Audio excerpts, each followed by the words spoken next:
ఎంతమంది వద్దు వద్దన్న ఆయిల్ ఫుడ్ తింటాం, ఆరోగ్యం పాడు చేసుకుంటాం.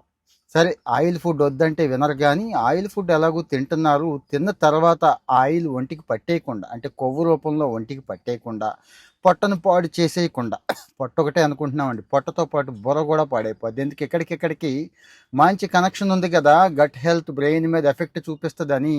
ఉండాలి అంటే కొన్ని చిట్కాలు చెప్తాను, అంటే నేను ఫాలో అవుతున్న చిట్కాలే చెప్తాను సుమా. సో ఇంకేం ఆలోచించొద్దు. ఆయిల్ ఫుడ్ తింటే అంటే సాధ్యమంత వరకు తగ్గించండి. లేదు సార్ నాకు చాలా ఇష్టం తినక తప్పదు అనుకున్నప్పుడు ఇది చేసేసి ఆ సైడ్ ఎఫెక్ట్ని జీరో జీరో చేసేయండి. పెరుగు, మజ్జిగ తాగేయండి అంతే ఆయిల్ ఫుడ్ తీసుకున్న తర్వాత. ఎందుకు, ఇది మంచి ప్రోబయోటిక్ కదండి, ఇందులో లాక్టిక్ యాసిడ్ ఉంటుంది కదా. ఇందులో వీలైతే కాస్త జీలకర్ర, అల్లం, ఇది మజ్జిగలోకి భలే ఉంటాయి కదా, కాస్త వాము వేసుకోండి.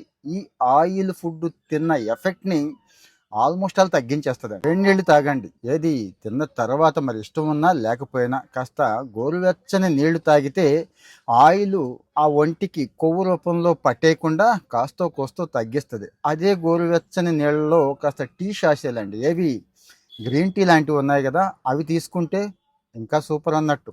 ఆయిల్ ఫుడ్ తర్వాత నట్స్, సీడ్స్ కొంతవరకు మేలే, కానీ నేనేం చేస్తానో తెలుసా అండి, వామ్ అండి.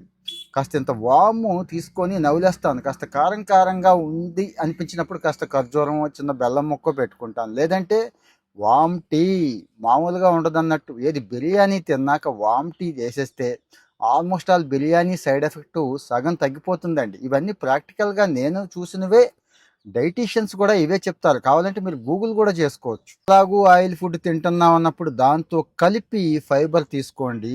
అంటే మెయిన్ వెజిటబుల్స్ అండి. సపోజ్ అంత బిర్యానీ పెట్టుకున్నాం అనుకోండి, దాంతోపాటు కాస్త ఉల్లిపాయలు, కీర, క్యారెట్, బీట్రూట్ అవి కాస్త ఎక్కువ పెంచామనుకోండి, ఈ మోతాదు తగ్గుతూ ఉంటుంది. సైడ్ ఎఫెక్ట్ అంతా కూడా పోతుందండి.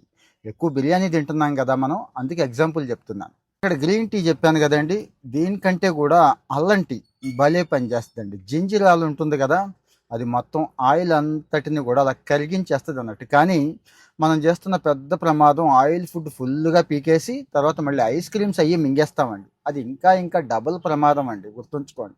ఇంకో బెస్ట్ చిట్కా చెప్తున్నాను, ఆయిల్ ఫుడ్ తిన్నప్పుడు కాస్త ఎక్కువ నడవండి. మామూలుగానే ఓ 10 నిమిషాలు నడవమంటున్నాను కదా, మరి గట్టిగా బిర్యానీయో స్నాక్సో తిన్నప్పుడు ఒక 20 నిమిషాలు పెట్టుకొని కాస్త నడిచి చూడండి. ఆల్మోస్ట్ ఆల్ జీరో అయ్యే అవకాశం ఉంది. సో ఇవన్నీ చెప్పినా కానీ సాధ్యమైనంత వరకు ఆయిల్ ఫుడ్కి దూరంగా ఉండండి. తప్పదనుకున్నప్పుడు ఇవన్నీ తినండి. కామెంట్లో మీ ఒపీనియన్ చెప్పండి. ఇంకా కొంతమందికి ఎందుకు ఫాలో అవ్వాలనిపించట్లేదు, ఫాలో అయిపోండి.